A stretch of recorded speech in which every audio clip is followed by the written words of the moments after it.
loud. I forgot how loud this game truly is. Hello, hello, welcome. Hopefully the sound is okay for everyone. Fingers crossed. We're back. We're back with Corpse Factory. Now, if you were in the first part of this, you know why I'm so nervous. I'm nervous, excited to continue this. I wanted to for so long, but I was super duper nervous, so I kind of put it off for a bit. But we're back. We're going to do the next bit. Now, I did look a little bit more into this game, especially for the next part of it. There's no spoilers that I read, but there is a lot of mention about mental health issues, so a little bit of a trigger warning there. I also have a pinned in the live chat just in case anyone decides to join halfway through. So yeah, let's do this. I am so very excited. Hopefully the sound is okay for everybody. Fingers crossed. So I nearly X'd out. Did you see that? I nearly X'd out of the game. Okay. So I believe where we left off was after we had a fight with that girl where we got bitch slapped twice and then nearly punched in the stomach, and then someone like higher up in her workplace died because of us, because we are Corpse Girl.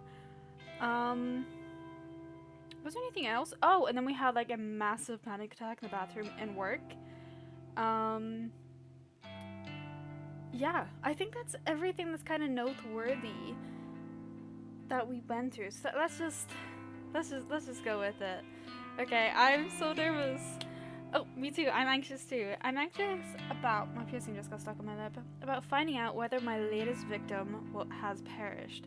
It's afternoon now, so the time written on his photo has passed. If my work was successful, I should know soon enough. I've already set up an obligatory news alert on my phone to keep me informed. I think I mentioned this in the first one too. Our character seems to not really care, but care at the same time. I know there's a word for it, I just can't figure it out in my head. Because she wouldn't be a psychopath. Because she cares at the same time. Unless I don't know what a psychopath is, but I don't know. Instead of sitting at home all day, waiting for my phone to go off, I decided to visit an old favorite hangout. The public libraries don't get credit as they deserve in this age. They're quiet, clean, soothing. I can sit here for hours for free and just get lost in different worlds. Plus, they always carry works by my favorite authors. Sometimes the librarians are even kind enough to recommend titles that might fit my tastes. Now, before we continue, I got my lip pierced. This is the last time I was live streaming. The bar is very big, so if you hear me, what's the word for it? God damn it, what's the word? Have a lisp. If I have a lisp, don't make fun of me. It's my piercing getting caught, and it hurts. Next one, and I love how I choose the most reading full game. By the way, music's a bit loud of your voice. Thank you so much. I don't know why it's doing that. It's always a bit iffy. I was just rambling about how I have a lisp. I hate it. Okay, how is it now? Are we better? Can I continue? I'm just gonna hope that I can and just go with it. I don't feel judged here. Nobody looks at me and mocks my clothing or my makeup. Nobody looks at me and asks if I've had enough to eat lately. Nobody makes fun of me, that lonely girl sitting in the corner, reading Lovecraft and calmly stroking her hair. Also, really quickly, that reminded me there is a little bit about eating disorders in this little visual novel. I nearly called it a book. As far as I'm aware, it doesn't go straight out and say it, but it's definitely referenced a lot. So keep that in mind as well. Every so often I put my book aside and check my phone out of habit. Still no alerts. Have I miscalculated something? Did my latest photo not look too convincing or damning enough to inspire suicide or murder? Murder? Murder themselves. I find myself growing increasingly anxious and impatient. Cthulhu, huh? You a Lovecraft nerd? Wait, have we met this character before? We have! Isn't that our neighbor? Is it? I'm pretty sure he's our, like, neighbor, and he has a daughter. I blink twice and look up at the strange man standing over me. Never mind. We don't know him. Huh? Sauce. Didn't mean to interrupt. Notice you're reading Lovecraft. Huh. In Japanese, too. Didn't know this book had been translated. Yeah. My English isn't great, so I read the translated versions. Okay, can we talk about his voice actor, though? Amazing. Hers, amazing. The first character we played in the first part, amazing. The voice acting is just 10 out of 10. The visuals, 10 out of 10. I know I went on about them in part 1 as well, but oh my god, they are great. That's mad. Do they translate esoteric names? Can't imagine Cthulhu being easy to write in kanji. Well, it's written in katakana, so... Of course. Kojiro. Love interest? The man extends his hand, and I can't tell if he wants me to shake it or pass him my book. Bitch, it's your book! The fuck? What? I'm Kojiro. You? Noriko. Kurosawa. Nice. Just Kojiro for me. No last name. Call me Koji. You don't have a last name? Used to. Lost it. Fire, you know. I'm just Kojiro now. See, I can't tell if this is like supposed to be a joke thing or if he's like, nah, I don't like my last name. Probably because I burnt my family in a house fire. I did it on purpose, and I'm hiding from the police. You never know. Her voice is amazing. Oh my god. If you go back and watch a little bit of part 1, they have a few more voice actors that haven't come up here yet. Absolutely amazing. Absolutely amazing. It's incredible. And this game is only at like recent too, so like, ugh, I just love. This guy is weird. His clothes smell like they've been stashed in the back of a closet for a decade or two. His face is unshaven and his ears are scarily clear. What is that? Oh, his eyes! Why did I read that as ears? Oh my god. I can't. And focus despite being masked by a pair of thick glasses. Didn't mean to keep you. Saws again. I'm looking for Nobel Sinclair. He around here? If anyone says saws to you in person, not over text, run. Just run. That's not okay. At all. I mean, I don't know. Who? Writer guy. Did that book about befriending the dead? The librarian told me to check these shelves. Sorry, I don't really know. No worries. I'll find him. You know, you look like the type who'd enjoy his books. Again, the art in here is just amazing. Not to judge you by your cover. Puns. She seems so uncomfortable. I'm uncomfortable. What? Need a strong stomach, though. Messed up shit. And if someone's reading that shit for fun, run. Run. As much as I hate to admit it, the stranger's captured my interest. Of course. Yeah, of course he has. How messed up are we talking? Oh my god. We are literally fucking... Oh, I can't. Ugh. Well, his first book describes dressing up corpses, taking them to dinner. Goal is to not get caught out. Mad, right? Bitch, what the fuck? Like something out of that American movie. Weekend with Bernard? Or something like that. Is he gonna be a love interest? I really hope not. Oh, I just had a theory. But I'm not gonna... Do I want to share it? Oh. Okay, I'm gonna share my theory, okay? You ready for this? I think he's a love interest in a way, but I don't think that's where this relationship is gonna go. I think they're gonna team up. I think she's so underwhelmed by how many people aren't dying from her little thing.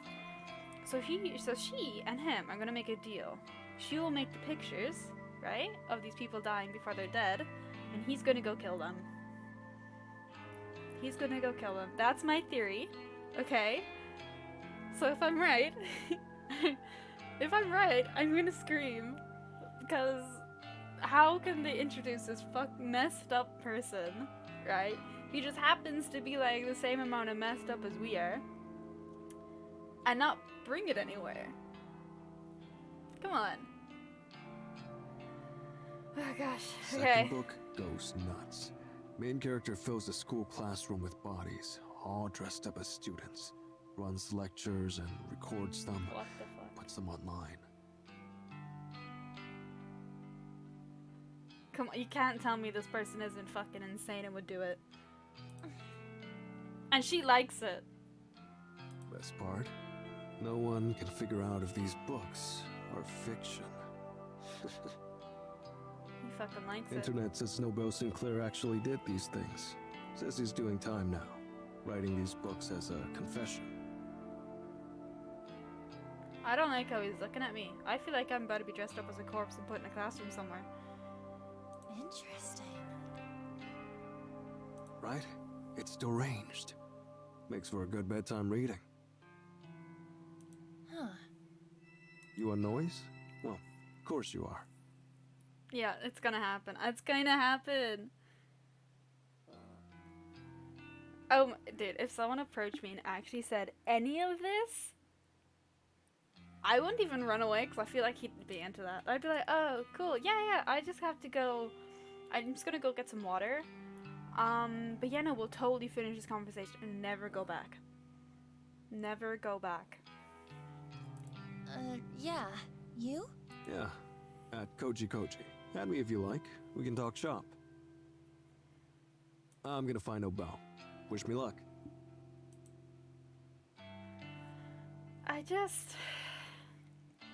And without so much of a glance back at me, the man walks away. Don't add him, please. Please, can we not add him? I try to return to my reading, but the whole conversation just replays back in my head. What a bizarre encounter. Exactly. So don't add him.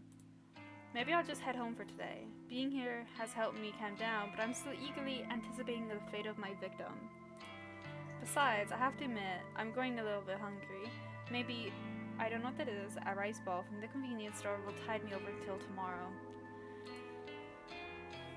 I gather my things and stand up, letting out a little whoo as I stretch my muscles. That's kind of cute, let's be honest here.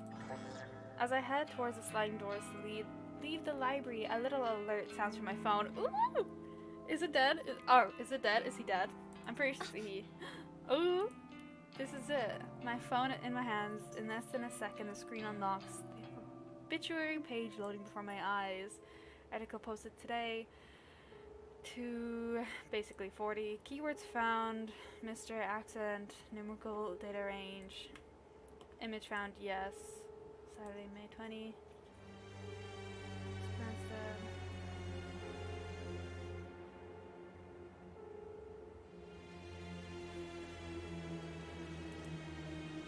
Is it him? It's him! We killed him! We killed him! This is our second person that we know of so far. I've done it again. My breath's starting to quicken, my cheeks begin to grow hot. I know from experience if I don't get somewhere private and quickly, I may very well make a fool of myself in public. Okay, so this is what I mean. It's not that she has a little bit of a panic. Okay, so has anyone seen the anime? It's in a school, but the school is by gambling. I can't remember the name of it. One of the characters' names was Mary. She was blonde. It's literally a school of gambling, and there is this girl in it that she basically gets off on having that bit of a challenge when she plays. And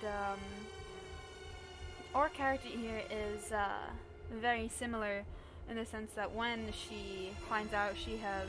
My dog is growling, I'm so sorry. When she finds out that she has killed her victim, she has to go, you know, so, yeah. It's very, very interesting. I'm gonna get my dog to, like, stop barking at me, so give me 2 seconds.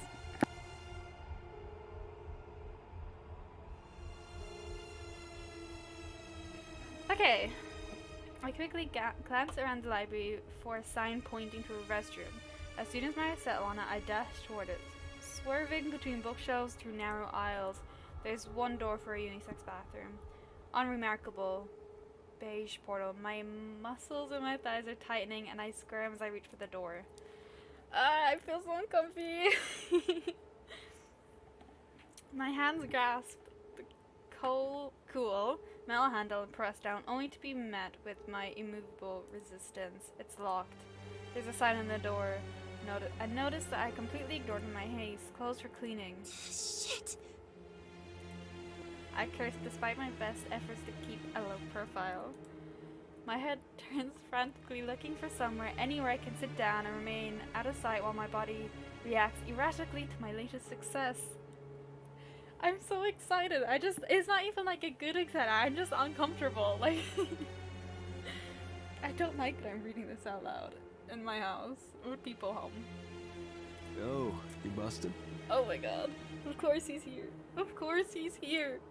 Why is he here? Oh my gosh. This guy again. I need to use the restroom. Jesus Christ. He's gonna get off on this later. I hope you can't tell that my expression on my face is not one of desperation to use the facilities. On it. What the fuck? Tell me. To my surprise, I think he said it was like Koji strides up to the restroom door and beats against it. Hey, cleaning time is over. I hear a panic yelled from within.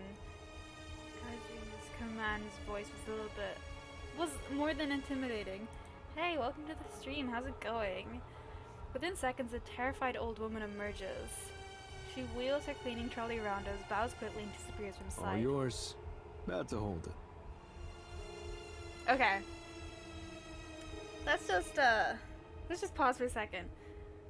If anyone would break down a door for me just so I can pee, marriage on the fucking spot. I do not care how toxic they are or how insane. If they're willing to break down a wall for me. Man. Thanks.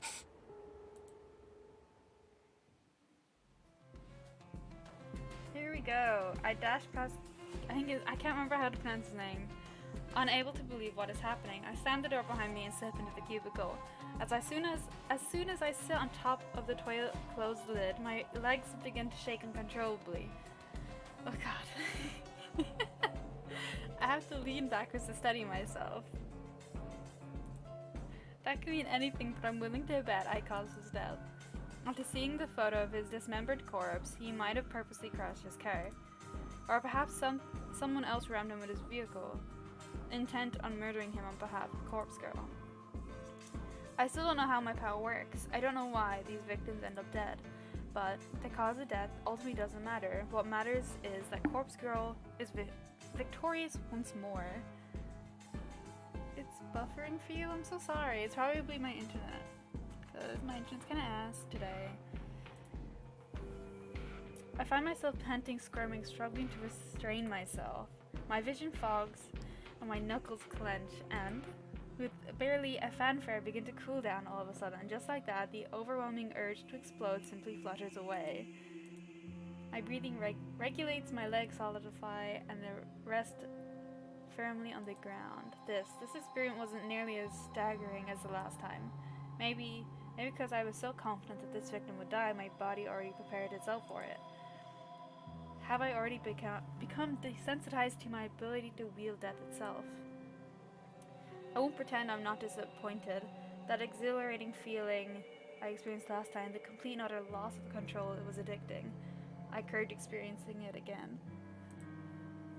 Still, I need to remind myself the most important thing, I fulfill the request issued to a Corpse Girl. That's 2 new victories in a row. 2 victories in a single week. As long as requests keep coming in, I can keep achieving my goals. I can do this. Full of confidence, feeling steady once more, I exit the cubicle and leave the bathroom. Why am I so excited? He's gonna be out there again. Yeah, fucking course he is. That strange man, Kojiro, I think that's how I pronounce his name, is waiting for me at the end of the aisle. Good? Yeah. Hey, thanks for... you know, I really needed the bathroom. Course. Been there. Gotta go when you gotta go. Look what I found. Kojiro holds up a book with a plain black cover. Nobel Sinclair's latest. Dazed by the Dead. It's a ripper. Oh, what's that one about? Falling in love with the dead. Read it already last year. Time for another go. Oh, here. Strange flower. The first one.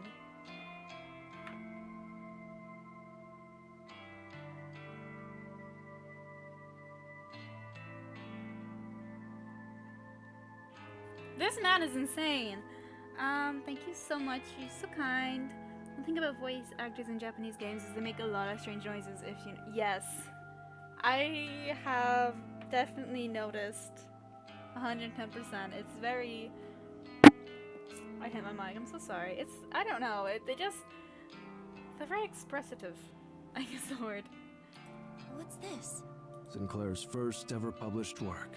Strange Flower. Title's nonsense. This is the one where he puts corpses in suits, treats them to meals at fancy restaurants. Loaned it out under my name. You take it. Return it before the due date. Can't risk getting fined. This guy's insane. What? Oh, well, thank you. I'll be sure to read it. And remember, we met him today. Sure. Send me your thoughts and noise. Right. Be seeing you. A brief wave of his hand and he disappears behind the closest shelves. I can't really get over how peculiar he is. He certainly is making an effort to be friendly. If that's what you think, that's how it starts. They're friendly to you, and then you get kidnapped. Or, you're just as sick as him, and you start killing people together. Whichever one, really. I turn the heavy book over in my hands and look inside the front cover for the publication date. 2019. It's actually not that old. Definitely not as old as the fiction I normally consume. I shrug and hoist the bulky tome underneath my arm, then make for the library's exit. I feel uncommonly hungry on my way home. So much so that I decide to stop by a restaurant and get some dinner. I wonder if killing stirs my appetite. I often pass by this establishment when I exit the train station and I'm not gonna be able to pronounce that. It's an old venue that serves traditional Japanese food as well as the popular Western dinners. To say that I've always been curious about eating here would be accurate. I've been working hard lately, achieving my goals. I can afford to treat myself to a cooked meal, right? Why do I find it so hard to justify that? Eating disorder. I'm even going to eat at a booth tonight, another rarity for me. A waitress guides me to an empty booth and I slide in before looking at the menu. The house specialty, according to the menu in my hands, is grilled eel. Not exactly my favorite. In fact, seafood of any variety doesn't sit well in my stomach. I decide to pass on the specials. Oops. And order something I know I can digest. Omri rice? Sounds good. I used to eat it a lot as a kid. Omelette, rice, and ketchup. What's not to like? Plus it's only 700 yen before tax. The waitress returns to take my order and I confidently point out what I'd like. She offers me a smile and hurries off to the next table. Perhaps my recent victory streak has given my courage a boost. Oh, I'm so dumb. What? Because I hardly feel awkward or anxious sitting here, surrounded by people eating and drinking on all sides. I'm somewhat calm and at ease amidst the hustle and bustle of the restaurant. I feel almost like what is happening? Why am I stuttering? It almost feels like it might be nice to have company, a friend, perhaps Aoi or even Shinya.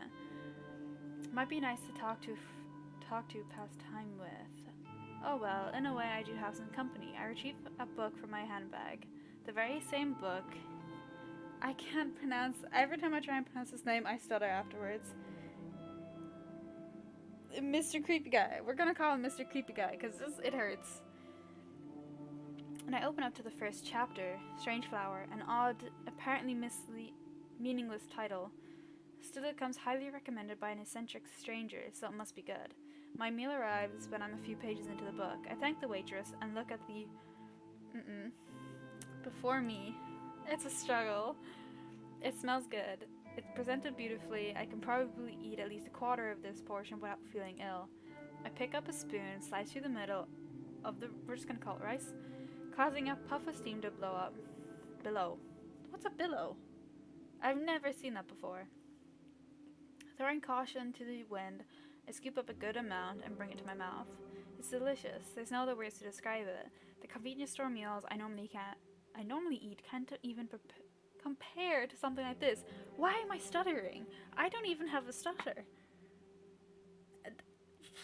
I don't know. The egg is soft, the rice is fluffy, and there's just enough ketchup along the top.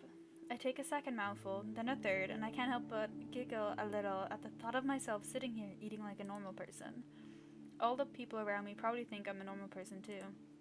Just a girl sitting in a restaurant eating her dinner. Another quiet giggle escapes my lips. Why is it funny? And I gently dab my mouth with a napkin. I'm sorry. If I'm in a restaurant and some bitch next to me starts laughing to herself, leave. I can't.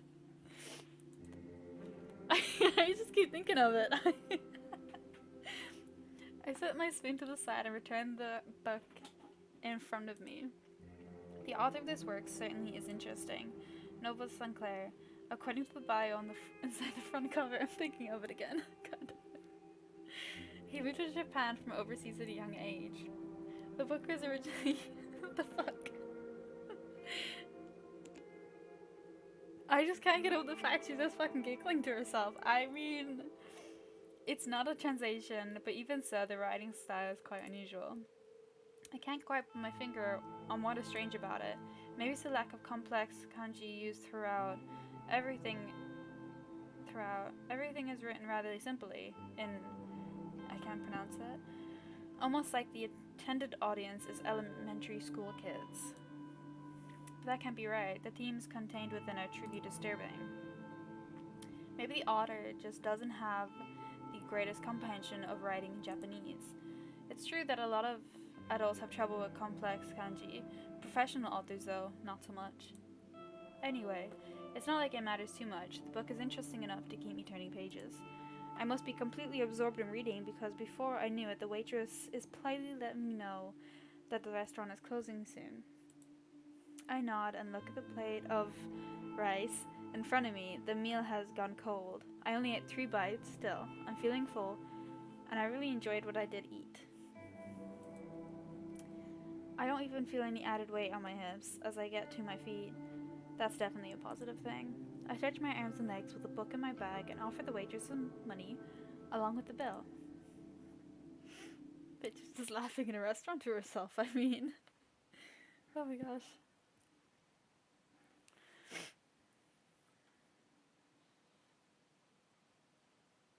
I love the detail. I would love to be able to write like that. It would be amazing. Oh, I have to take like a breath of oxygen before I start reading again. I remember last time I did this this game. I streamed for 3 hours and I couldn't talk the next day. I was unable to talk. I'm gonna take a sip of water. Give me like 2 seconds.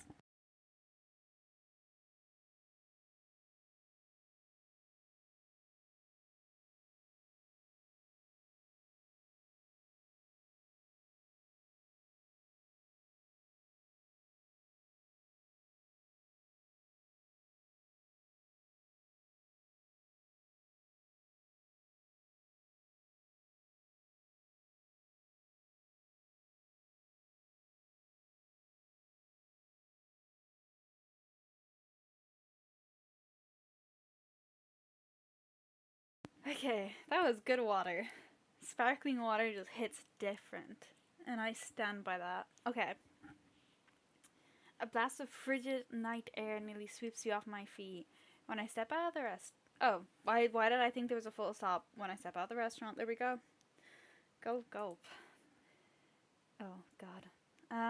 If I'd known the weather was going to take a turn for the worst, I would have brought my scarf and jacket. It's the end of spring, so unpredictable cold weather is pretty rare. I guess I can't be blamed for not bundling up.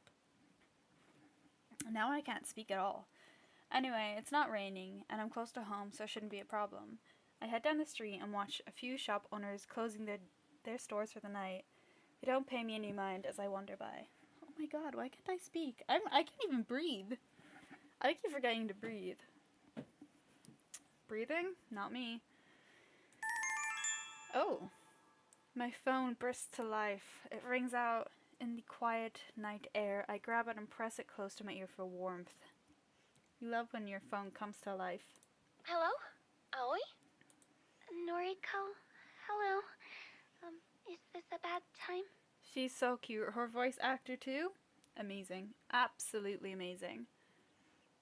No, I'm just walking home. You're out at this time of night? That's not like you. I stopped somewhere to eat. What's up? You stopped to eat? Say, about the new job.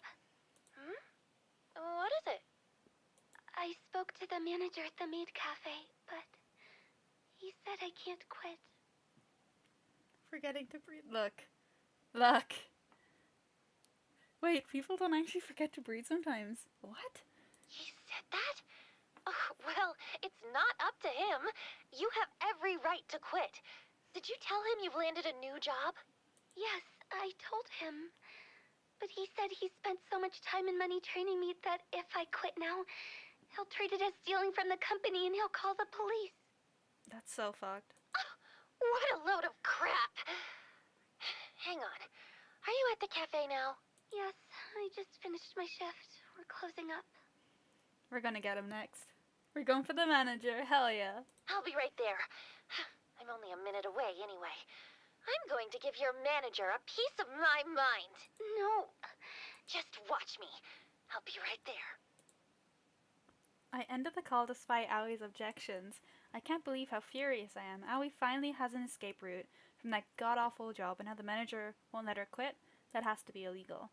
I've never met her manager, but I can just imagine his type. A self-important, wedged, greedy pig. Thinks he's the king of the world because he runs a shady maid cafe in the back streets. Well, I won't stand for it. People like him are the ones that should be reported at Corpse Girl's website. I'd love to target victims like that. I change direction, take up a running pace. I'm forgetting to breathe again. What is happening? Am I dying? I think I'm dying. To manually breathe now. You know how annoying that is? The cold air against my face is kind of nice now that my body is warming up a little.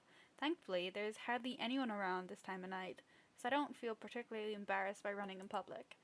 I'm not a terribly fit person, so it isn't long before I feel out of breath. I come to a stop at the end of the street, heaving and clutching my chest. Oh god. Oh god. She's me when I forget to breathe. That's literally me. Okay. I'm okay. Deep breaths. Again, amazing voice acting. Absolutely beautiful. I love it. After taking a moment to collect myself, I start back, walking briskly this time. I can see the maid cafe's illuminated sign ahead of me. I approach the entrance and read the neon board. Welcome home, master. Drinks from just 400 yen. Table charge 50 a person, or 500. Open till 10 p.m. every night. I pass the sign and reach for the door handle, just as somebody hurriedly throws the door open and emerges. Noriko? Oh, she's so cute! She's so cute. I love her. Look at her all dressed up. Goddamn. Aoi, told you I'd be here. I'm really glad to see you. There's something happened. Aoi gives me a brief rave and fidgets nervously and strains her ruffles in her dress. I can't believe you have to wear this ridiculous outfit. Yeah, but the costume isn't the worst part of the job. I know. Listen, is your manager still here? I think she's lying. You just missed him. There are only a few girls inside closing up. Damn it. Ugh, I really wanted to give him a piece of my mind. Noriko, it's fine. I can continue working here. It's not so bad. Hell no! Don't even pretend it's okay. This place is torturing you. You have that customer that always gropes you, and now your manager is controlling you? I won't stand for it, and you shouldn't either. She's so... if she was a person, she'd be so beautiful. But what can I do? I'm honestly stumped by the question. In my hasteness to get here, I never even thought about a plan for you, Aoi.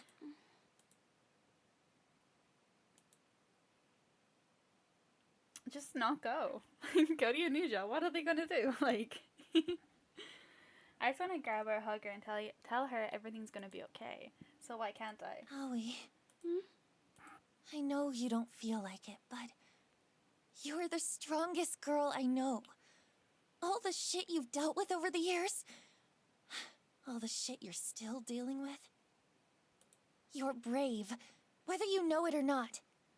My issues pale in comparison to yours. But you still get up each and every day and do your best. I'm proud of you. And I want to make things easier for you. Come work with me at Temujin. Just leave this place behind. Forget all about it. Noriko. You're my best friend. You always will be. Even if we can't be anything more than that. Wait. I'm happy just having you in my life. Are we gay? Are we gay? I'd do anything for you, Aoi. I hope you realize that. Are we gay?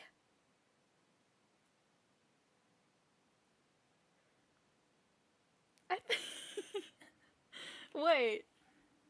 Right, that's what that would mean, even if we can't be more than friends. Right? That would mean, like, dating. We're gay. Of course. I know. Thank you, Noriko. We're just gonna skip over the fact that, that we're gay. Let's get out of here. It's really late. Come back to my place. Bit homophobic? You know I can't. All my things are at home, and I need to check everything first. Otherwise... OCD. I like how I'm just like fucking throwing out things. I'm like, yeah, this is canon. I nod calmly, I understand. I can't push her too much. Don't worry. I get it. And the thing is, I can't just run away from this place. That stalking customer, he knows where I live, and, well, if I stop showing up to work, he said he'll visit me at home. Oh my god! My mouth dropped. What? Hello? Police? 911? That's what you have to say? Why don't we go to the police? Thank you. I can't do that! Oh.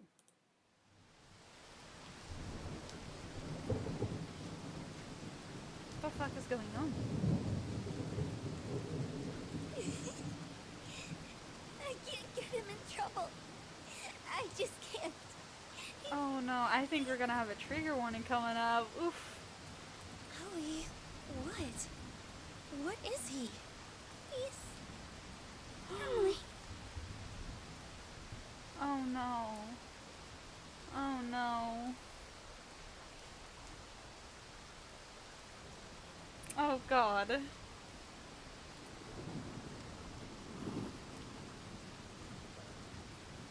I had to take a moment there, holy shit.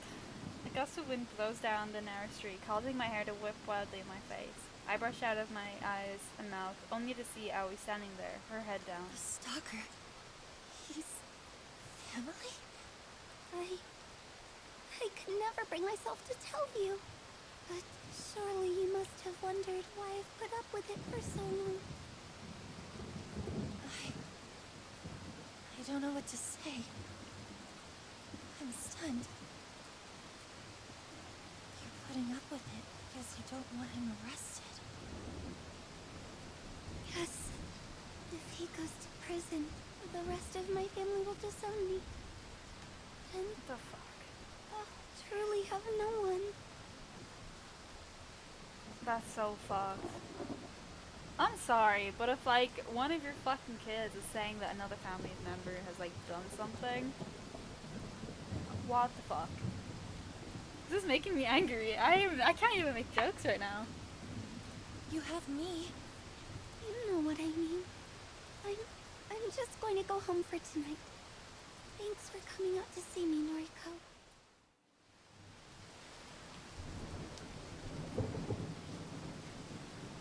Oh my god.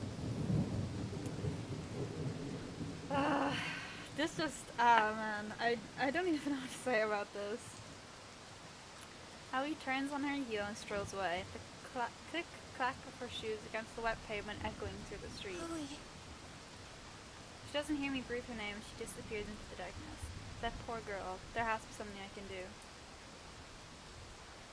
Ah, for fuck's sake, we have options? Oh my god. I feel like if we give her some space, she's not gonna make it home. I don't think she's gonna make it home if we give her space. I just got a text.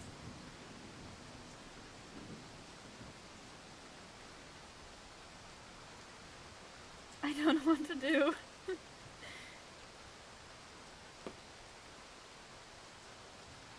Because I'm so certain. Okay, so there's different endings to this, right? So you're obviously, what you do decides on the endings.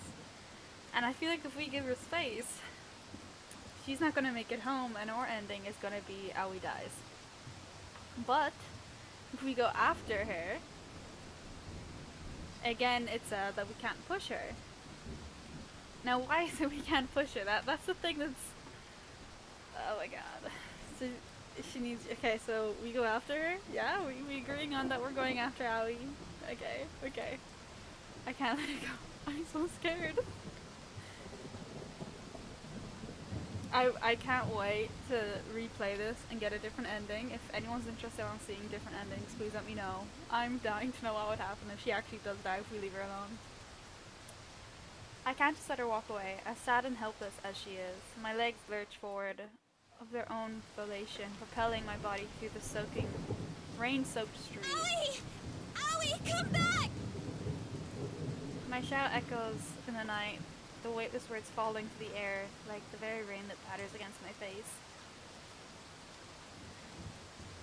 What's happening? Aoi's silhouette is just out of reach. If only my weak body could pick up its pace and able to reach her before she fades away. Stop. Oh, she's angry. Her unexpected command fulfills its purpose. I halt, my shoes skidding along the wet ground. Aoi's closer than I expected her to be. Perhaps due to some trick of the light and rain, she simply seemed further away than my tired Aoi, eyes. please, let me help you. I think maybe we pushed her too much. Is she gonna... No, because I looked into it for the trigger warnings just in case, and it does mention that we go slew or slide, you know? Oh no, did we push her too much? Oh no. Oh god. There's nothing to be done. Why can't you take a hint? That looks like blood. You just never give up, do you? You just want to smother me. Oh no. You don't trust me to handle things on my own. Oh no. Fuck. That's not it. I just care for you so much. I know that. You think you haven't made that clear in the past? Oh. Rarely have I seen Aoi get this angry. She's well past the point of being simply upset now. She's truly furious. Have I overstepped a boundary? You're not my guardian angel, or my savior, or whatever. This is my life, Noriko. It's not your sick fantasy, where you swoop in and act like my knight in shining armor. Okay. I'm all for fucking boundaries. If someone's overstepped your boundary, absolutely put them in your fucking place. But, again, if you watched part 1, she calls us all the time about her job. As her best friend, right, in this scenario, right, would you not try and help your friend? I understand she's upset, but like, bitch, come on. Chloe, shut up! Just shut up! Oh my god, You always take it one step too far. Just leave me alone. I can't get another word in before she vanishes into the night. I reach a hand out into the darkness like some foolish attempt to stop her, but I know it's pointless.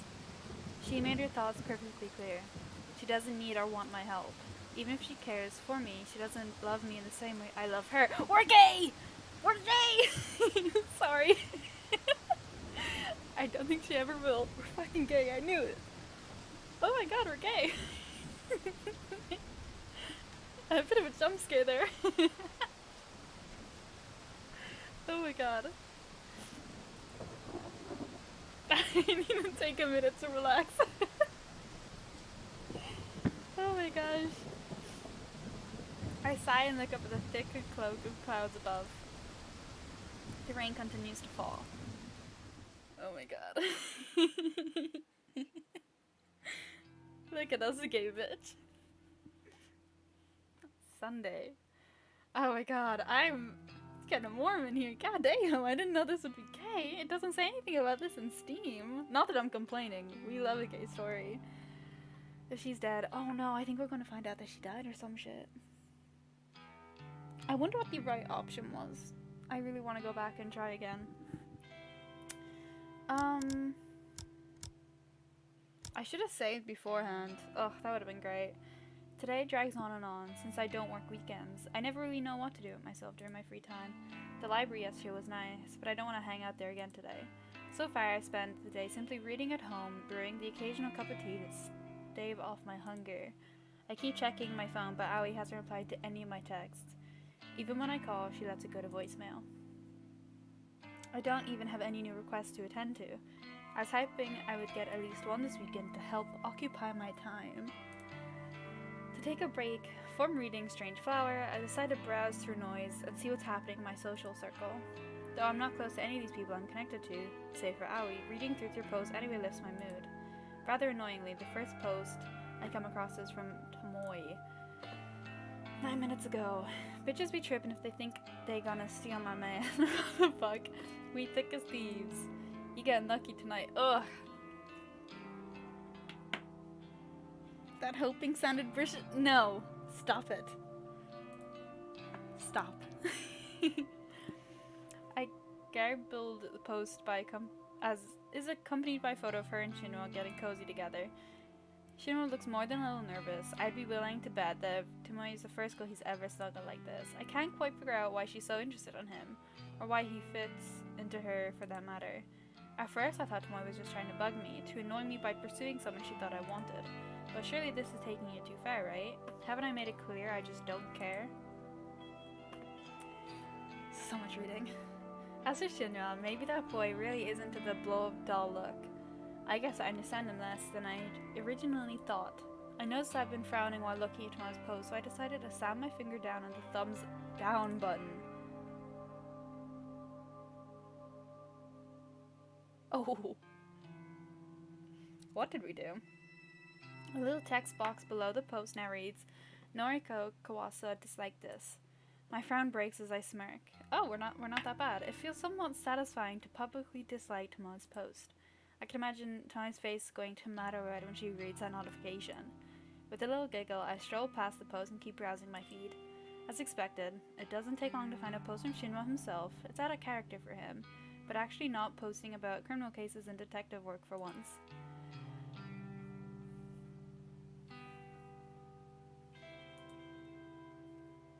never believed in love until I met her. She swept me off my feet and showed me how to become a better man. She makes me want to be the best person I can be. My heart goes out to my darling. Come on. 2 days together and counting. Ugh! Cringe! I look forward to every day because of you. Thank you. I involuntary gag. Continue scrolling. Nothing else in my newsfeed really compares to those last 2 posts. My sister wrote something about her sucky job, and a few coworkers posted about how grief-stricken they were about that's the CEO person, passing away unexpectedly. Followed closely by Ichi, and long before them, both Rory and Go, the one who started it all. 3 strangers, 2 people dead, all because of Corpse Girl. People wanted them dead. Because of that, I also wanted them dead. I won't forget their names. When Corpse Girl rises above the muck and filth of this world and truly becomes famous, I'll share a toast to their memories. Until then, I need to trudge forward. I need new targets, new victims, to launch Corpse Girl's name into the stars. If Corpse Girl's website becomes more than an urban legend, more than a rumored whisper in the shadows, then no, I need to take it slow. I can't get too far ahead of myself. I still need to put in a lot of work before I can attain my goal. Oh my god, speaking more? Can we not just talk out loud to ourselves? I'd be a horrible voice actor. I'd be like, is this too long to read? Can we chop it down a little bit? Man. But the only way I can move forward is if more requests come through the website. There has to be a way to promote the site. Fashionably advertising is out of the question. I don't want the site to be looking like a gimmick people can visit simply to pass the time. I need word of mouth, testimonials. So far, the site has claimed 3 victims. I need original requesters to spread the word about how effective the website really is. Yes, that would be perfect, but obviously I can't get in touch with them now. They remain anonymous when they request a death. No one would willingly put their contact details when doing something so shady anyway. I sigh and scratch my head, thinking about it. This won't do me any good. Maybe I should come back later to it. Bro, just snatch their IPs. Snatch them! I reach for my laptop, sitting in the couch next to me. Maybe I'll just take one more look for new requests. You never know, right? I log into the administration panel of Corpse Girl's website and check for notifications. One new oh! It's gonna be Aoi.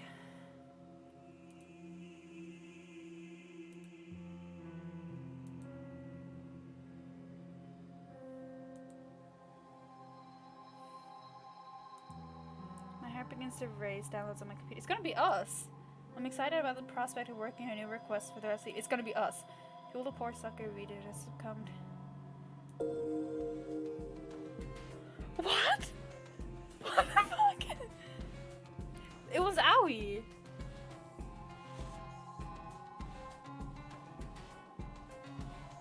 What? I can't with this shit. Oh my god. I need to— This a lot has happened in the last few minutes. I can't anymore. And my heart skips a beat. My hands instantly turn cold. What the hell? A photo of myself appears on the screen. It's the very same image I use for my computer's ID tag. I'm not smiling in the photo or in real life. Is this some kind of joke? Somebody has requested my death. Somebody has requested my death. Somebody wants me dead? Oh my god. Dude, I'm confused too. What's going on? It was Aoi. Aoi requested our death. Why else? Ooh. Same.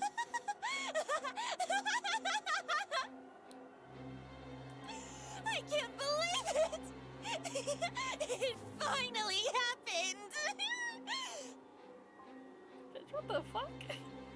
I know exactly who requested my death! Tomoe! That stupid, vapid bitch! Again, voice acting amazing, but it was Aoi, let's be honest here. That one person who hates me more than I hate myself, same. Of course she's the one who uploaded my photo. Of course she wants Corpse Girl to take care of me. She's been looking for somebody to test the website on. Her noise post from the start of the week confirms that. And she has been getting increasingly obsessed with tormenting me recently. I'm willing to bet that when I disliked her latest post, it finally triggered her to request my death. Tomoe, you brainless whore! I am Corpse Girl!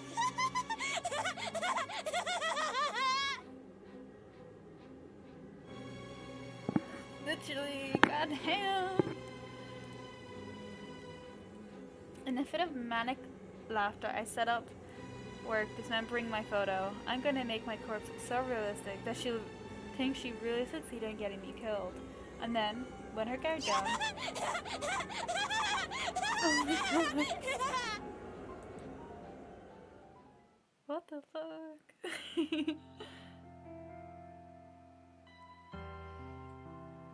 No sign of Sato yet? I wonder if she got held up. It's not exactly professional to be late on your first day of...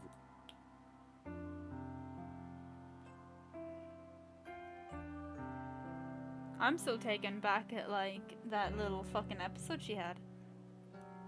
I grind my teeth and hope that Shinjo can't sense my anxiety. She'll be here. I don't believe the bitter words that tumble out of my mouth. I send another message to Aoi, seemingly abandoned phone, not really expecting a reply. She's not the only one absent. Tomoe isn't here either. He doesn't need to tell me that. I've been watching her desk like a hawk ever since I came in this morning. There's a small surprise waiting for her on top of her desk. Drawer, courtesy of yours truly. Oh my god, we did not. Oh my gosh. Oh my gosh. If she doesn't show up, I'm gonna cry. I've been eagerly anticipating her arrival for an hour now. Late night last night, so I wonder if she woke up on time. I taste something foul in my mouth. I don't really need Shenhua's recap of his night with Tomoe.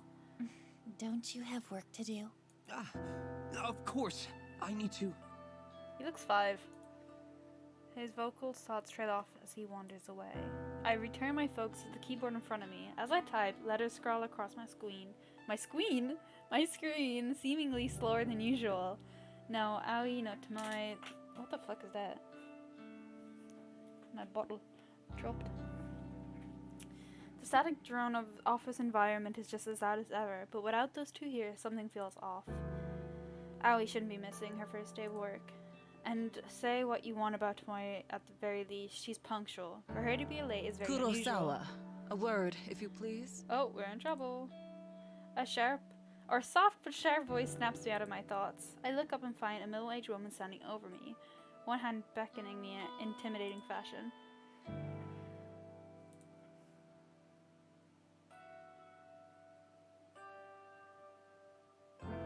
Oh no, I feel like we're gonna get in trouble. I deal with her a few times a week. She's a serious and critical person, but I've seen her warm side when she chats with colleagues of her own Miss level. Ida, did you need something? Please, come with me. I reluctantly rise from my chair and follow her through the office. She leads me to one of the glass screen cubicles that line one of the wall. The office, special spaces reserved for meetings and temporary workstations. Take a seat. I follow her instructions, sitting down on one of the bright and colorful plastic chairs that fill the small enclosure. Oh man, Aoi died. A new employee was supposed to start work today. Sato, an acquaintance of yours, if I'm not mistaken. That's right. I've been trying to get in contact with her. I see. You understand that it doesn't reflect well on Sato's character if she can't arrive on time for her first day of work, correct? Yes, I understand. Believe me, it is very out of the ordinary for her to do something like this. I'm sure. Fujikawa recommended Sato for the job based on your personal request. You need to be aware that since Fujikawa holds rank over you, he is the one who will be reprimanded for hiring an unsuitable employee. Oh. Now, I wouldn't go so far as to say that he will be punished. Rather, his recommendations will be denied for the foreseeable future. And any attempt he makes to climb the ladder, so to speak, will be vehemently refused by the other executives. Isn't it illegal to tell another employee this? Isn't that a bit extreme? All of that because of one temp employee that didn't show up for work? That's the way these things go. I've seen it dozens of times. The reason I'm telling you this is because you should feel some sort of responsibility to apologize to Fujikawa. I had no idea. Honestly, Enough.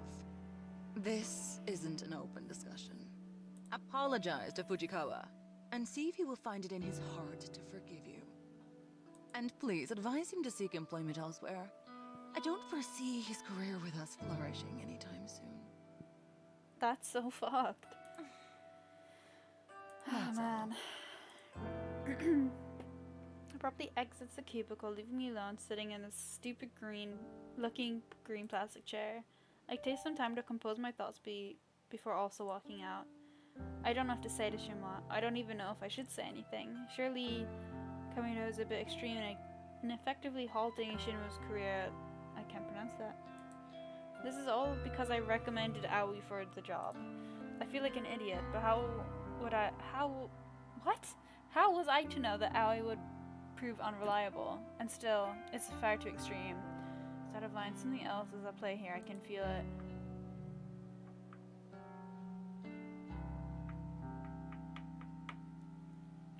Because your other one didn't show up either. This is a bit suspicious. I return to my desk in a bit of a huff and slump in my swivel chair. My eyes fall on the empty can of coffee next to my computer screen.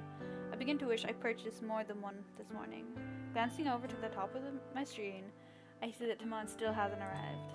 Maybe I'll have to wait until tomorrow for her to find the gift I left her. I'm sure she'll love it.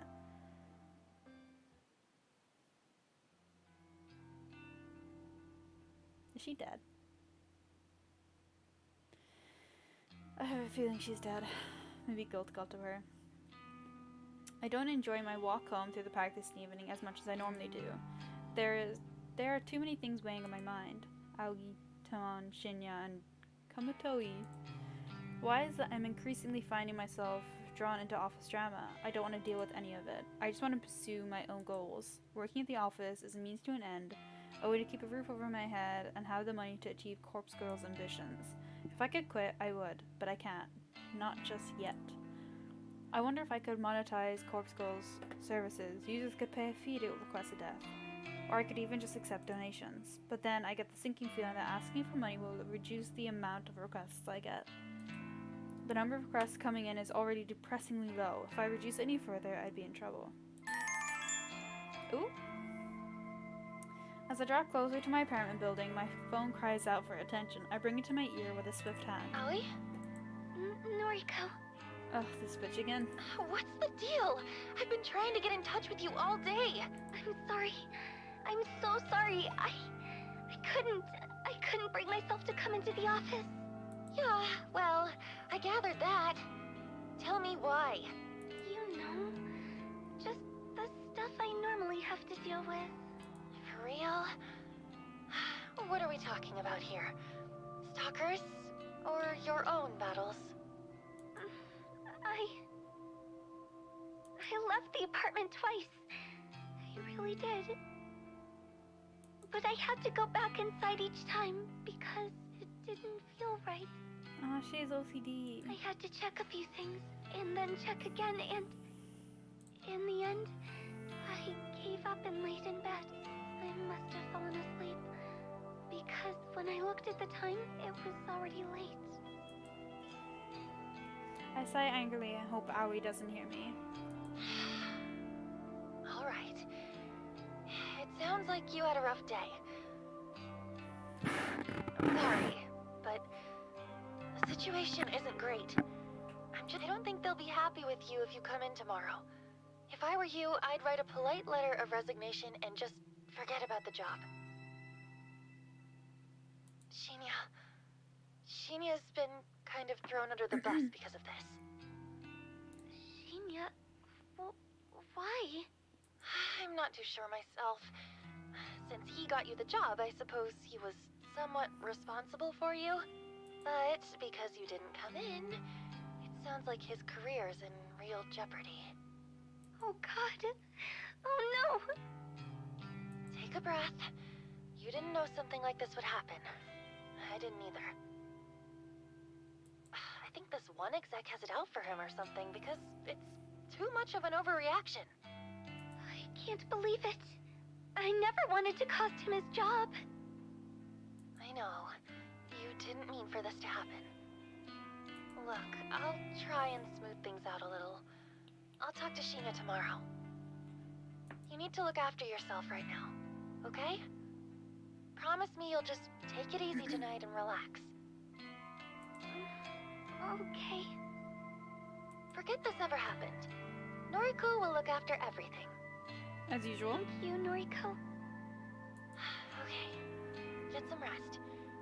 Talk to you soon, Aoi. Bye-bye. I end the call with a heavy heart. I don't actually have any idea what to do. When it comes to Aoi, I always feel obligated just to tell her everything that will help her feel better. If I could actually follow through with my words and genuinely make things better for her, then maybe we'd have a bit of a different relationship than we do now. But I probably missed my opportunity for that a long time ago. In senior high, I was never really truly understanding of her, and that cost me too much. Things are different now, of course. I see what she goes through, and I'd like to think I understand her a lot more. My feelings for her are true, and not muddled in sympathy or pity. If this were a different life, and I hadn't made all those stupid mistakes, I would be happy to be with her. Gay! We're gay! But now, the best I can hope for is that she remains friends with me, and that will have to be enough to satisfy me. Oh, it's her. That voice. A trickle of icy sweat drips down my spine. In the rear distance, sitting on the bench close to the park's exit, an easily recognizable figure. Come here. I freeze in my tracks. My body wants to keep walking to reach the familiar safety of my home, but my brain is engaging its fight or flight mode. Torn between my options, I find myself completely stationary. Come on, I won't hurt you. Tomoe. That's so weird. She knows my route home. That's oblivious since I last encountered her and Shinwa at this very same park. I can't help but tense up as she leaps off the bench and approaches You're me. into weird shit, right? Like, occult stuff? Maybe? Is that what you came here to ask me? Nah, just listen, okay? I wanted the opinion of someone freakier than me. She really knows how to flatter a girl. It's kind of dumb, you know, but have you heard of that Corpse Girl website thing? What the fuck? Who does she think she's talking to? More important, how should I respond? I don't think it was actually her. I think it was Aoi. Like, why else would Aoi not show up? Maybe that's why she was so nervous. And the whole call was to see if she's alive. Yes, her outfit is amazing, though. Like, what? I've heard rumors. Yeah, right? I heard rumors too, so I checked it out. I thought the whole thing was really funny. Like, could it be for real? Anyway, maybe I kinda used it to request a death. Is that so? Oh. After all, I know exactly how many requests come to the site, and the latest one has had to have been from Yeah, her. and, well, you know how the site works, right? Fill me in. All you do is put in a photo of a bitch and her phone number. Then she's supposed to drop dead. Simple as that. Thing is, no one knows how it works, or if it works, actually. Right. Okay, so you requested somebody's death, and what happened? Well, This is it. This is it. This is where she admits she uploaded my photo. I've caught her you red-handed. see, the dumb bitch went and died. What? I blinked a few times. I'm positive I didn't hear that What right. did you say? The chick whose photo I uploaded. She's deader than a doorknob. What? Who's Torn referring to? My mind is frantically scanning through the list of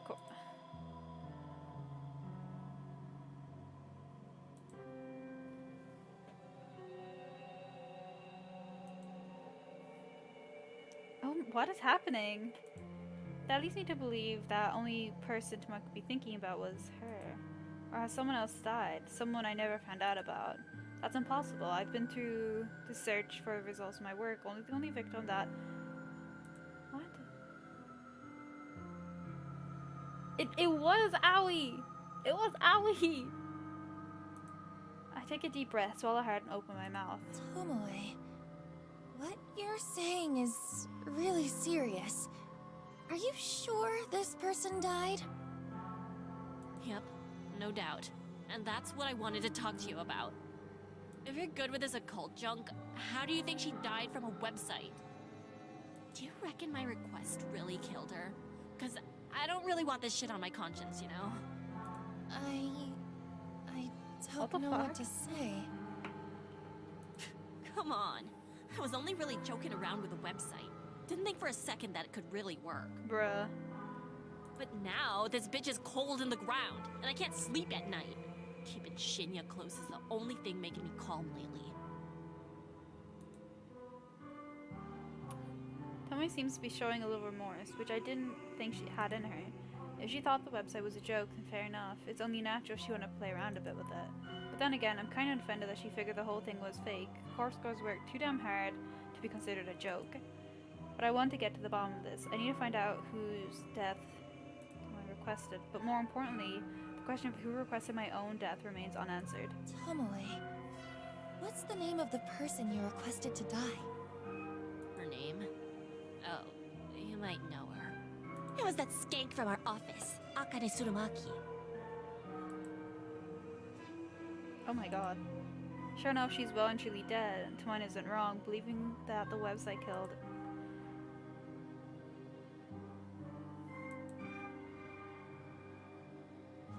Oh my god, I didn't think of that. Perhaps Tomoe made the request on the very same day, so then Tomoe was the one responsible. I assumed the person who requested Anakin's death was someone in our office, but I never figured it would be a junior data entry temp like Tomoe. I don't even know Aniki. I can't see how their paths would have crossed in such a large office building. I'm gonna take a drink of water real quick. My throat hurts.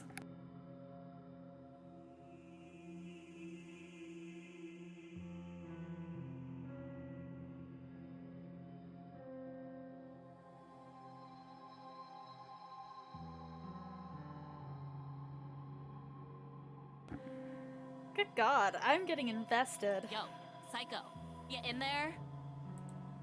I snap out of my thoughts amid Tomoe's dead-eyed glaze. Your professional opinion? Can a website really kill someone? I'm torn between giving two replies. I could state that I believed in the website worked, therefore I help increase Corpse Girl's credibility, or I could play it safe and make sure I'm not suspect of any involvement.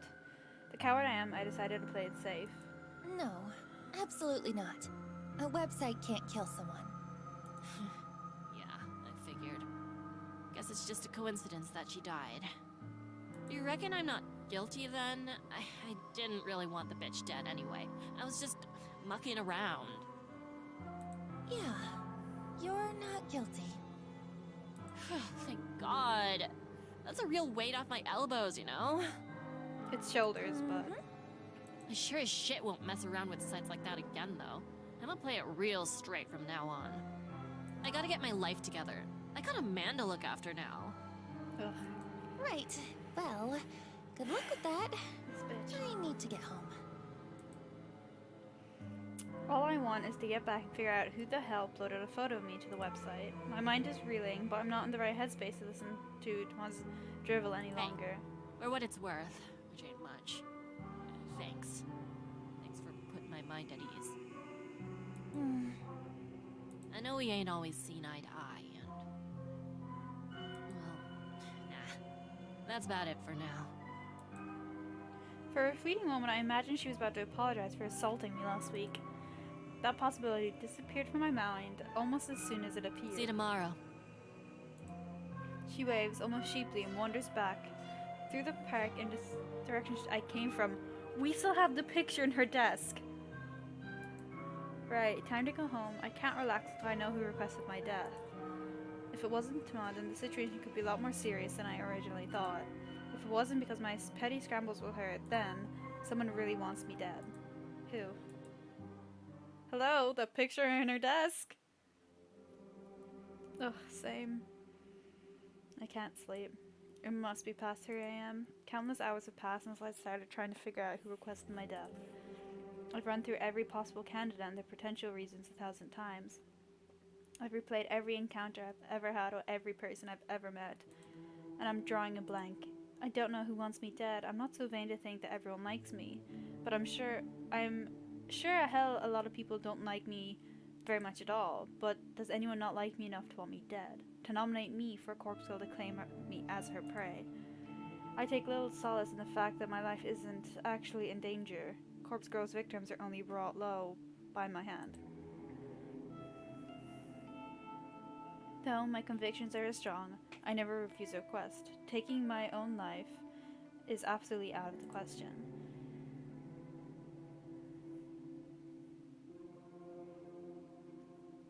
Oh my god. It is her website. Sorry, I just saw your thing. It's her website, but someone had uploaded a picture of her, not knowing it's her website. This is the one and only request I'll ever refuse, and it's not for the sake of my own life, but rather for the sake of Corpse Girl's continued existence. I will not let her die and be buried with me. However, now that I've eaten the knowledge that somebody genuinely wants me dead, I can't cure my upset stomach. No amount of mental reassurance will quell the sickness rising inside of me. The top candidates are, of course, those closest to me. I've crossed off Tamara off the list. Her relief at knowing it wasn't false convinced me that she wouldn't make the mistake of messing with the website twice. Add to the fact she came for me for reinsurance as well. It's safe to say that she's not the person I'm looking for, so that leaves the people I deal with on a daily basis. Owie. My best friend since junior high and the first person I ever fell for. She rejected me gracefully during senior high, so gracefully that we still remain friends to this day. Would she want me dead? It's doubtful. She wouldn't even report her stalker, a guy who she's apparently related to the police because she didn't want him arrested. Then there's Shinya, another acquaintance from school, and now my coworker. He has even gone so far as to call us friends now that we're connected on Noise. I'd never been romantically interested in him, but I was under the false impression he had feelings for me. He's a wannabe detective who doesn't have the competence to follow in his father's footsteps. He doesn't strike me as the type that wants somebody dead, let alone go through with requesting somebody's death. Still, quiet, guarded people like him can really surprise you. When you take those three out of the equation, the people I deal with every day are few. There are higher-ups, execs at work like Komatoi, but our dealings are so short and simple that I'm sure I barely even register on their radar. Even if I extend my list of candidates to include people that I don't deal with regularly, but those are technically still part of my life, then the list gets a little bit more interesting and harder to narrow down. Kenji and Momo, the father and daughter living in my apartment building, are sweet, kind, and considerate. Couldn't imagine that they'd want to kill me unless I'm really using up too much of the internet bandwidth, and they just can't take it anymore. There's my elder sister, of course, Yuriko Kawasawa. We haven't talked in over a year at least. She's a scum and probably not the type to randomly neglect her own sister for death. Probably.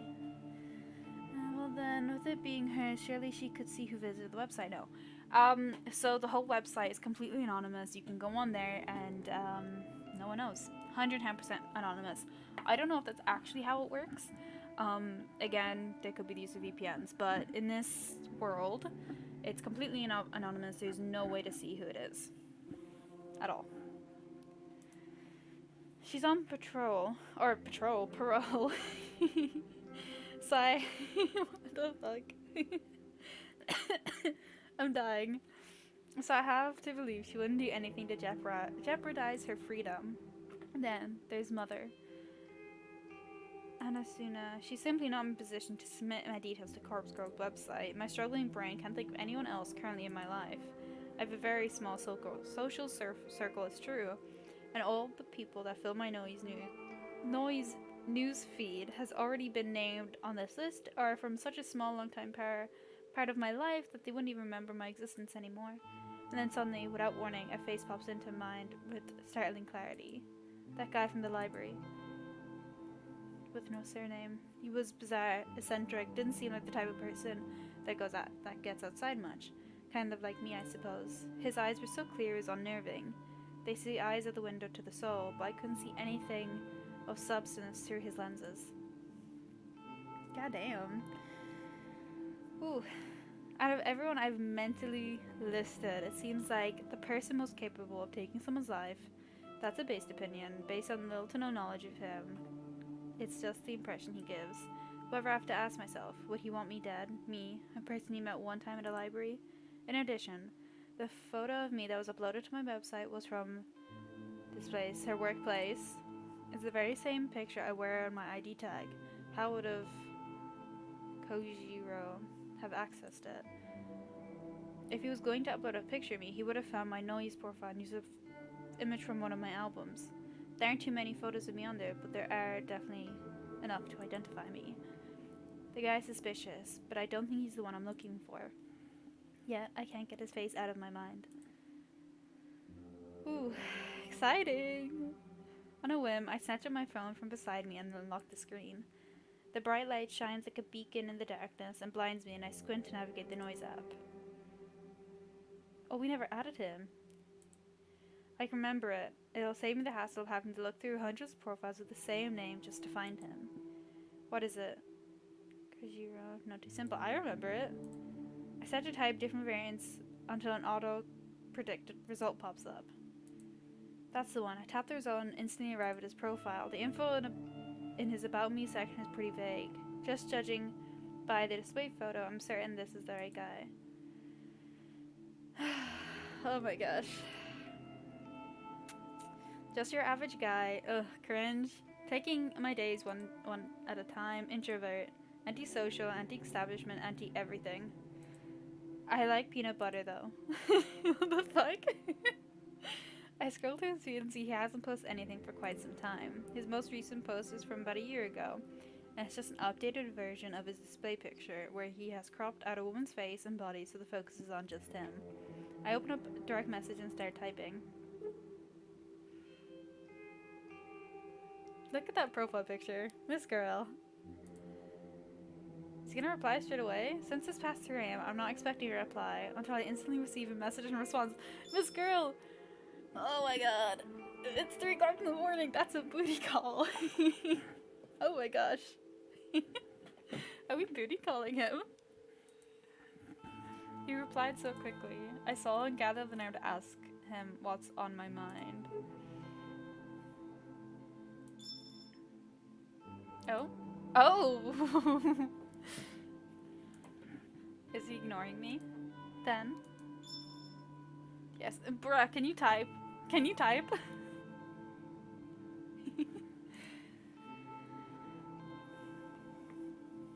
So, does he know about the website? Or so he does. What? Yeah. The question is, was he already familiar with it, or did he look it up after I mentioned it? What are your thoughts on it? Is it real? Yes, love it. Big fan. Oh. Me too. Have you used it? No, well, no, not yet. Don't hate anyone enough.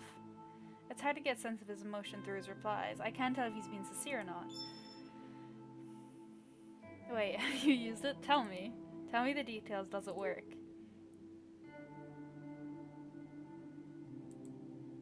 I don't know why I wrote that or why I ended the message with a question mark. I shake my head and wait for a response. Okay, let me know if you use it. Might be work for me. Might be work for me. What does he mean by that? Work? Oh!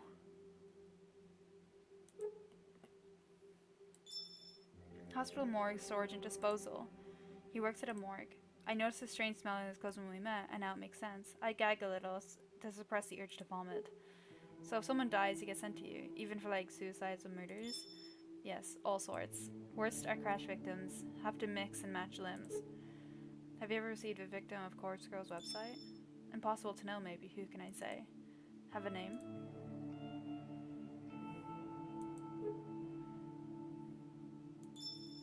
Yes, cadavers are IDs, mostly. No victim. Oh my god, this is getting... Ooh. There's lightning. I love lightning. Ugh, amazing. Hello.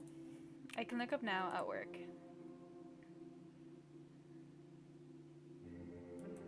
Morbid curiosity tends to get the better of me. Sometimes I just have to know.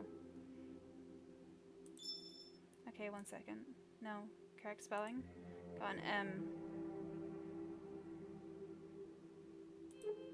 That's not right. Close though. Okay, more names. 1 sec. bad. Oof. He's still here, actually. I'm reading. Ended up at morgue, and he's still there. Depends. Up to 2 days for autopsy. No autopsy for him. No need. So he just sits there. Cold chamber. Oh gosh. The family don't collect, and then cremation. Is cremation what you mean by disposal? Yes. Mostly. Friend of yours? Mostly. What? But he's Corpse Girl's victim. You said so. You said so. Interesting. I'll look at him again. It's okay, I won't tell. How did you do it? He knows! He knows! He knows! He knows! He knows! He knows! He knows! He knows! He knows! He knows! He knows! He knows! He knows! He knows! He knows! Oh my gosh. I saw the heart. What does he mean? Hello? How do I know what? How did you kill him? Oh my god, he knows.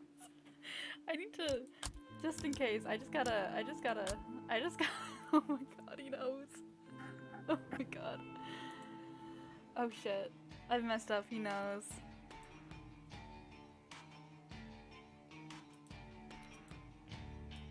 What do I do? Can I make something up to convince him that I'm not the responsible one for his death? Will he even buy it? By not responding to him straight out, I've probably inadvertently proven my own guilt. I pick up my phone between a tumbling thumb and forefinger. Oh gosh. Saving is better? Okay. We're gonna put it here just in case. Oh, you're right! It never saved! Wow, thank you. I hold it dedicately, as though it had suddenly become some sort of evidence I don't want covered in my fingerprints. In a way, that's completely true. I say the messages from Kojori. Hey, you there? Hello? I better reply. I have to say something. Maybe I can throw him off my trail. Not exactly a lie. Yes, true. Corpse Girl killed him. No name entry on Corpse Girl's website, but you knew his name. You knew he died. You requested his death. This is good. This is far better than him believing I'm Corpse Girl. He thinks I'm just some fan of the website that submitted a request. I have to run with this. I can't let him know the actual truth. Wow, mad. So the site is real. Amazing. This is exciting. Are you happy he's dead? I decided to take a leaf out of Tommy's book and act more innocent than I really am. Wow, so you didn't hate the guy. No, I never even met him. I just found his photo on the internet. Incredible. I wonder how many other Vics I've got here. Lol. Have to go, clocking off soon. Talk later. I breathe a sigh of relief. I think he bought the lie. Surely I'm in the clear. Oh my gosh. Oh my gosh. This whole conversation was an exercise in stupidity. I nearly shot myself in the foot because of my own insatiable curiosity. I shouldn't have contacted Korjiro. I still can't say his name at all. The only positive thing to come out of this is learning that Korjiro works at the hospital morgue. I could potentially take advantage of this, but my sleep-deprived brain can't quite work out how. Well, I can dwell on that later. For now, I really need to sleep. I knew they were gonna team. They're still gonna team up. I know it. I know it. I know it. Oh my gosh. Tuesday morning. How long have we been streaming? We have been streaming for only an hour and a half? Only an hour and a half. No way. Has to be longer.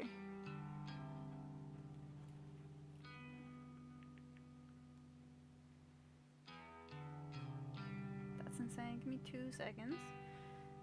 Just sending a little text, you know. Making sure people know I'm not dead.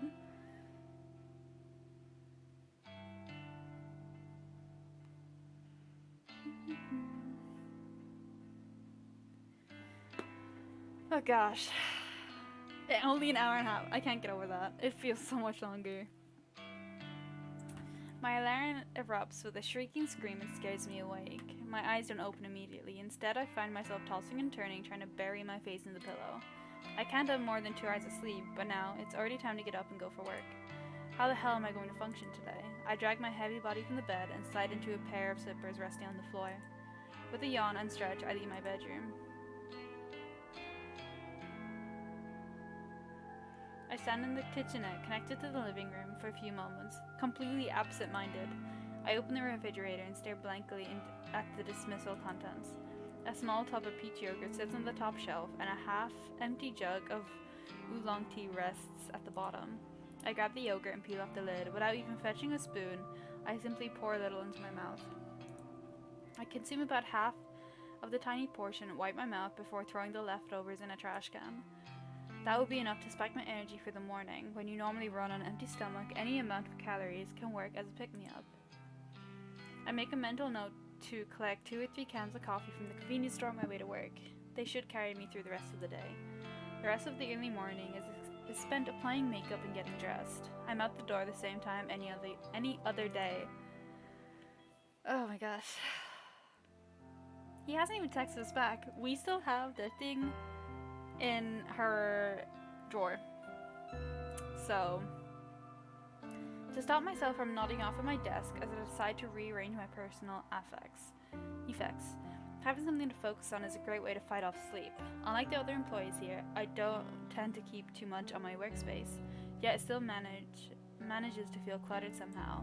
Next to my computer monitors are 3 little figurines that I collect from a toy capsule machine. They're the set of... I cannot pronounce that. They're released as a promotional campaign for my favorite coffee brand. Each figurine is about the size of my thumb. They're cute little things where when you put a coin into the capsule machine, you never know what character you're gonna get. So far, I've managed to collect Captain Cafe, I don't know, Lieutenant Long Black, and Madame Macchiato. If I remember correctly, there are 2 more I still need to get.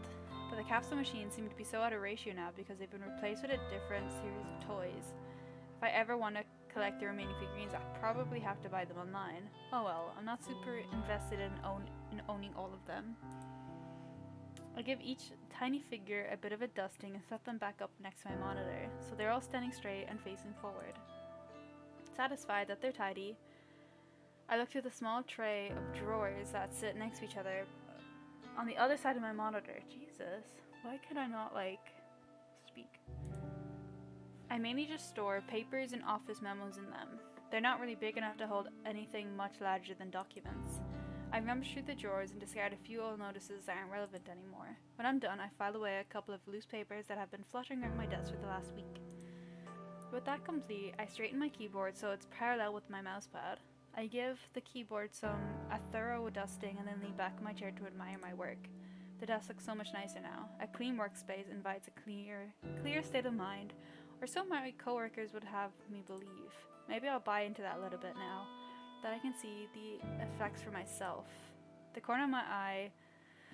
Oh my gosh, here it comes, here it comes! The corner of my eye, I catch a glimpse of a blonde hair, and I turn to watch Ma enter the office. She nods at Shinya as she walks by his desk and continues nonchalantly towards her own workspace. Since her desk is in line of my sight, I have the perfect vantage point to watch her put her belongings down and take a seat. I feel a sudden string of excitement as she sits down. It's almost as if I'm anticipating something to happen. Was something supposed to happen with Timon today? Have I forgotten something important? My tired mind can't really focus on those thoughts. I try to ignore the mild surge of adrenaline that's starting to pulse through me when she took her seat. Oh my gosh. I distract myself by staring up at my computer and looking over the list of today's tasks. It looks as though I need to correct a few entries I uploaded to the company server yesterday.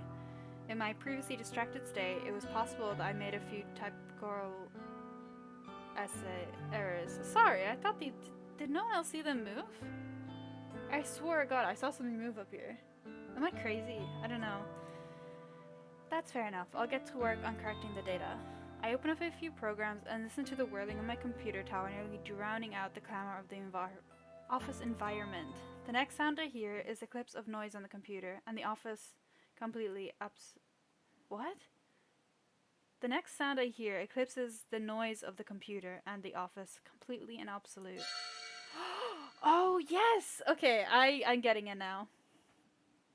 A terrified shriek slices through the air like a knife, leaving a deathly ringing silence in its wake.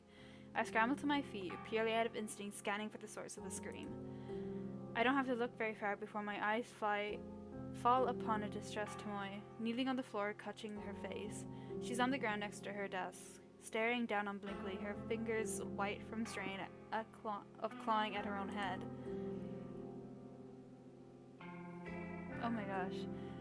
In the sudden chaos of people rushing to her side, I somehow managed to notice that one of the drawers on her desk is wide open. An open drawer. As tired and as exhausted I am, the significance of the open drawer isn't lost on me. Oh no.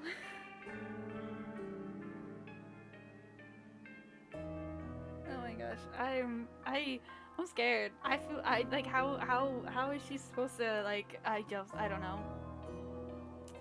I immediately realized why my body subconsciously felt excited when Tamon came into the office this morning. I left something in her desk drawer, something I wanted her to find. Yesterday's obsession with discovering the identity of the one who requested my death caused me to forget my rebellious strike against Tamon. I left something in her drawer yesterday, thinking she was the one who submitted my photo to the website.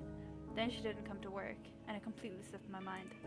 After she confessed to requesting I don't know, I erased my suspicion of her being the one who targeted me, but I didn't remove the item from her drawer. I'm in deep, deep shit now. Before I can even nudge forward from behind my desk, Tamani turns her head to face me. Her cold, grim eyes lock onto mine, refusing to let me go. A trickle of crimson blood seeps from her scalp, where her fingernails pierced her skin during her panic scream. Swallowing my nervousness, I break contact with her and stare down at the flat object.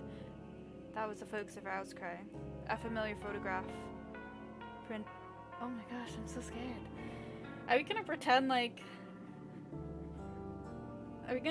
oh my god, no, it's me! A printed image on glossy paper, traditional, old school, and just as expected as I hoped. Though I can't make out all the detail from the distance. The composition of the photo doesn't exclude my memory. This is my ovarian corpse, toppled backwards over a tombstone. A bloody slash traces across my neck. A laceration lines on my stomach and a knife protrudes from my breast. God damn! That's like super like... That is really... It looks just like her. My black hair is a tangled mess, my dark eyeliner smeared and smudged. The grimace on my face is the unmistakable mask of death. Noriko Kinsina, fish to death. Noriko dead atop a random two-spoon in some meaningless cemetery. A bizarre yet untimely, remarkable way to die. It suits me perfectly. I'm proud of the work I went into in this photo. The objective was to push Tomoine for requesting my death, to create a work of art so horrific that she would beg for forgiveness when she found me still breathing. But the scene playing out before me was unlike anything I'd imagined. The fuck? Tomoine's face was scrunched up with hatred. The veins in her forehead were threatening to burst and shower the office with gore at any given second. Whether or not she thinks it's some kind of sick prank is beyond my knowledge. All I can decipher from her expression is that she is likely to strangle me at this given moment. But perhaps I'm jumping ahead of myself. Why do I automatically assume that she believes I'm guilty of putting the photo in her drawer? I mean, aren't I the victim in the image? Perhaps she actually... Who the fuck is responsible for this? Oof, angry. She howls like a wounded animal, a battered and beaten up pup backed into a corner. Clutching the photo, now torn from her bloody fingernail, she stands and plants her feet firmly onto the floor. Steadfast, stern, resolute. What the fuck are these words? All eyes are upon her. The beach ball blonde gal girl with an antagonizing attitude is the center of attention in the office. This photo is disgusting! Absolutely sick! Who made it? Jesus, angry bitch. From the confused puzzled faces of 20 or so employees huddled around, it's obvious that no one really knows what Tomo is talking about. The photo is small, with her clutching it so tightly, waving her arm frantically, it's impossible for anyone to make out the detail. I'm bold enough to assume that no one else has managed to properly glimpse it, and maybe I can prevent our coworkers from getting a closer look if I... Let me see.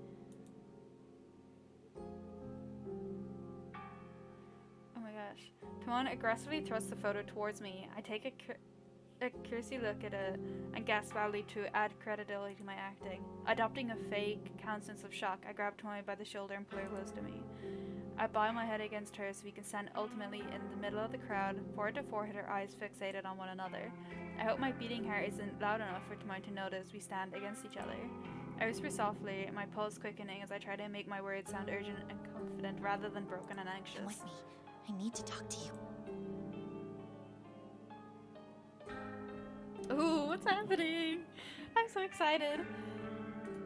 I pull away from her and grab her wrist and lead her out of the office. We exit from the throng of onlookers, scratching their head and dart towards the elevator. Shinra says nothing as we pass him. He just looks on with a pale face. Oof, so excited.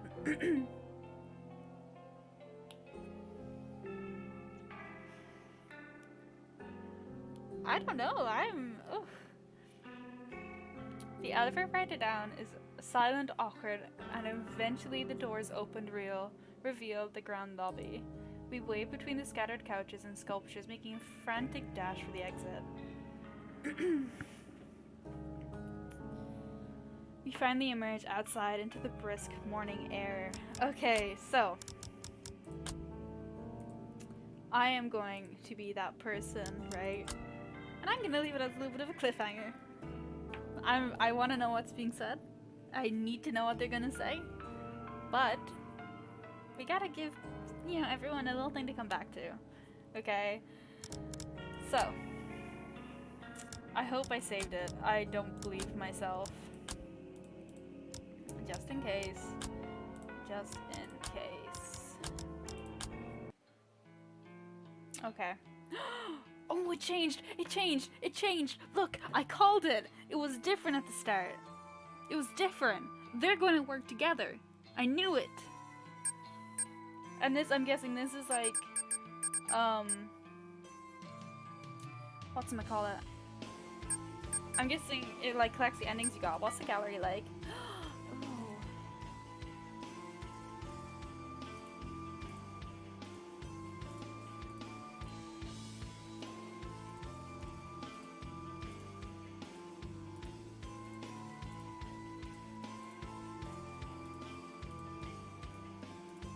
Oh wow. Okay. Okay. What do we think? A lot happened. I'm very excited for the next part. I think the next part is gonna be amazing. I really want to know what's going on. But to save my voice, because it's already going, we do have to stop here. As much as I wish I couldn't, as I wish I could just keep going and keep going forever, we gotta take a little bit of a break. So, here's the plan, right? Here's the plan. Tomorrow, we'll do part 3. What can I say? I'm a merciful God. I won't keep you waiting that long. I definitely won't keep you waiting as long as I did between part 1 and part 2. Part 3, we'll do tomorrow. Because otherwise it'll kill me. I will find out how many endings there are, and I will probably, once we get all the way through, we'll go through all the endings. I want to see how they would be as a team. I don't know. I think definitely the fact that he works in the morgue is definitely going to play into it a lot. I feel like it might turn into, I don't know, honestly.